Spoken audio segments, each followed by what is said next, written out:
Maandalizi ya sherehe huanza na bajeti. Je, unafahamu nini kinafuata? Harusi ziko za bajeti tofauti tofauti. Kuna milioni 10, 20, 30 mpaka 100. Lakini sherehe bila watu sio sherehe.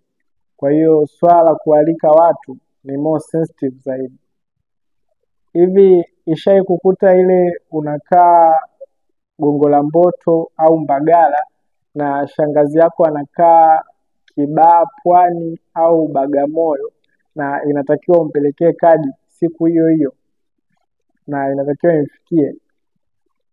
Kwa ambao imewahi kuwakuta wanafahamu kwamba kuna kutumia nauli, muda, na unaweza ukachoka pia kwenye basi na nini, kwenye kusafiri kwenda kumpelekea hiyo kadi ya mwaliko.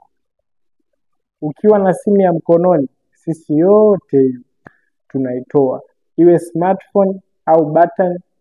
Utapata kadi yako ya kidijitali kwenye simu yako na itawafikia wote uwapendao ndani ya dakika moja tu. Hata wawe 1000, wawe 5000, wawe 10,000, wote itawafikia ndani ya dakika moja bila wewe kutumia nauli hata ya shilingi 500. Alika kidijitali na e-card.